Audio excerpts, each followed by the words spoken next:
Dito, iniimbestigahan ka, nagsimula kang resource person, bandang uli, suspect ka na. At kapag ka naman ay hindi maganda ang iyong sagot sa paningin at pandinig ng mga gumagawa ng hearing dyan sa Kongreso, babiolate naman nila yung Article 3, Section 12, Paragraph 2, yung sinasabi na no torture, force, violence, threat, or intimidation shall be employed that would vitiate one's consent or free will. Idadanggel sa iyo, Maharlika, pag hindi mo gusto yung sagot, iko-contempt kita. Yeah. Tawawa naman yung resource person o di kaya yung witness.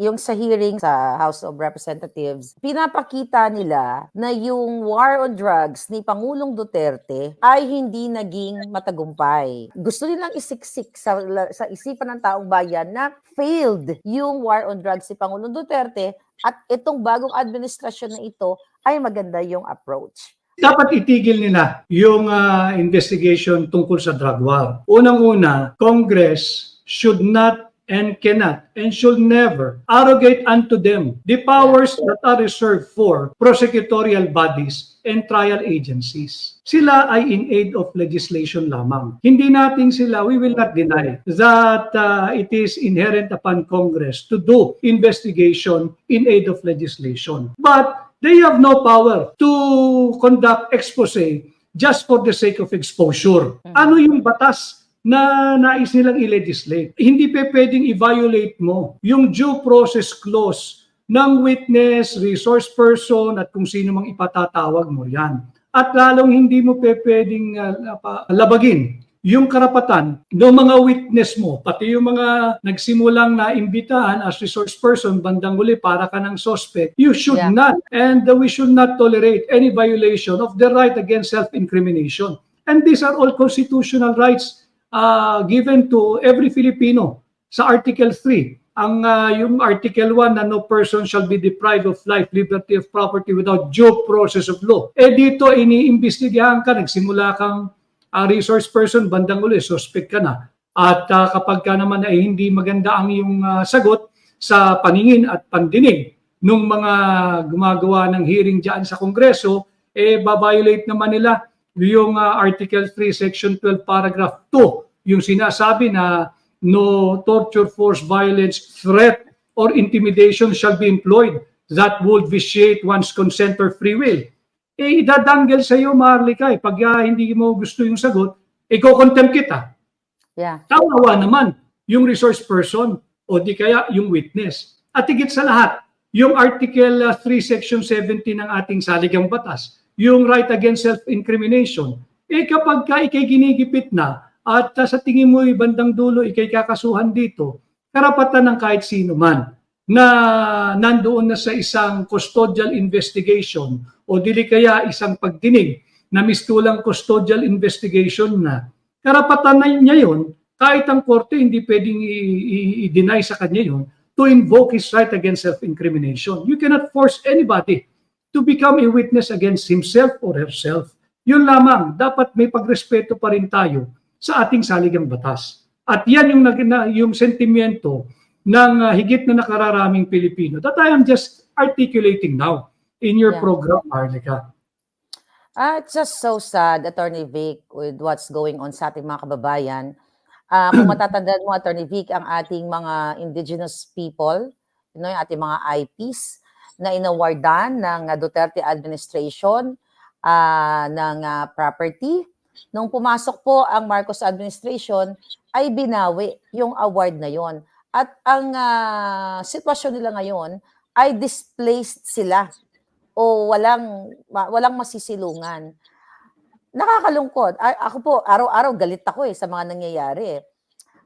Ikaw po, Attorney Vic, ano yung sa tingin mo na pwede mong magawa dito at kasama mo ng mga mabubuti in the future sa Senate para protektahan ang ating mga indigenous people o particularly ito nga yung mga kababayan kong ati dyan sa Iloilo, sa Visayas na binawian ng sisilungan nila o property nila ng Marcos administration? Gamitin natin, not necessarily through legislation, Maharlika, but through the oversight function of the Senate. Silipin natin yung mga seemingly ay paglabag sa kanilang karapatan. Because we have a pretty good laws out there na nagpoprotekta sa ating mga indigenous people. Nandyan yung Indigenous People Law, yung IPRA Law. Matagal-tagal na rin nandyan yan. And if there is some amendment that are needed, i-amendahan natin yung batas. But I think we have to see first the perceived or actual violation made against our indigenous people, and not necessarily through legislation right away. Use the oversight function of the Senate or any of its standing committee at magkaroon ng pagdinig at ano bang nangyayari, bakit pabago-bago tayo ng polisiya pagdating sa mga lupang na i-award na o ibinigay sa mga IPs tapos babawiin din.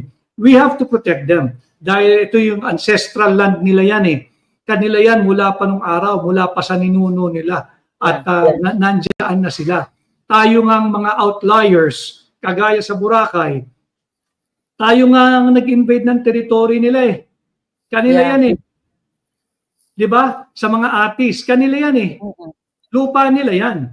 So kaya lang, sobrang ganda. At yung powdery white sand, hindi powdery white substance. Yung powdery white sand nila, yun yung naging attraction. Eh yan, pumasok na. Saan ka nakakita mga banyaga? They own a piece of property in Boracay. Paano nagkaroon ng property yan? Samantalang yung mga IPs natin dislocated, displaced, and exploited. Yan ang ating babantayan din. Yeah, nakakalungkot. So, grabe, ang problema ng ating bayan ay talaga namang nakakasuklam po. Ngayon, let's talk about tourism. Sa airport pa lang po ngayon, Attorney Vic, displaced din yung ating mga mapaturista man o ating mga local, yung kanilang mga bagahe, nakarating na sila, tapos na yung bakasyon nila, yung kanilang luggage, wala pa. And also, yung mga service fees na itinaas dyan sa NAIA, ano ba to, Attorney Vic? Ano ba tong nangyayari sa bayan natin? Ano ba ang nakikita mong reason?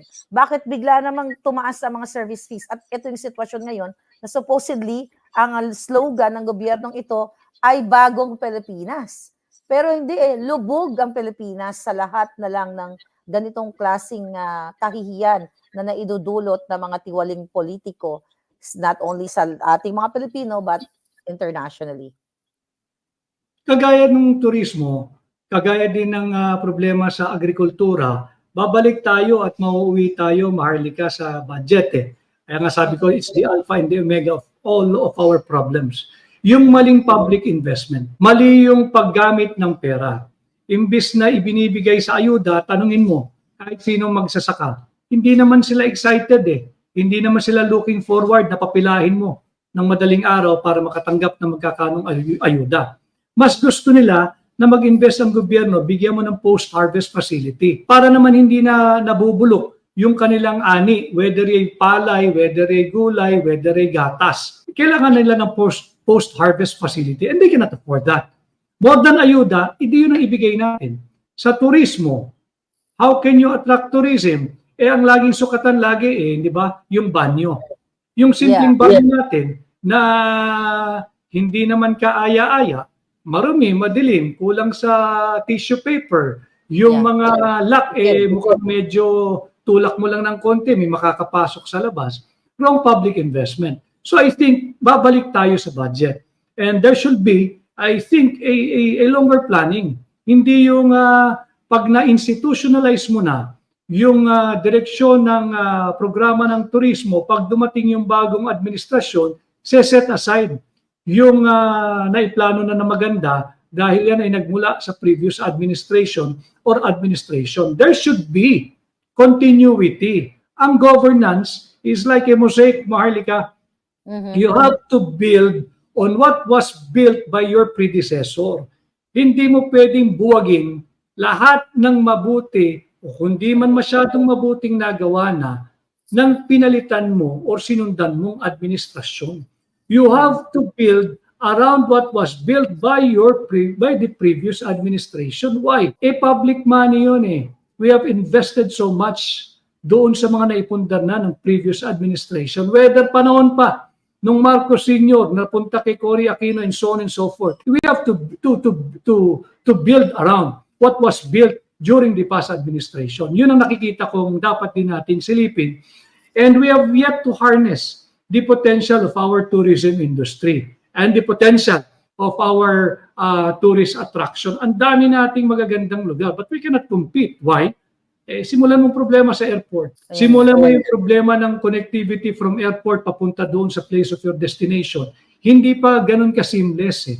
Hindi pa natin ma-market na like how other countries are marketing their tourism and their tourism destination. We're far and very far behind wag na tayong magpakalayo dyan sa Amerika or Europa. Masyado tayong malayo sa ating mga kapitbahay na nasyon dito sa Asia.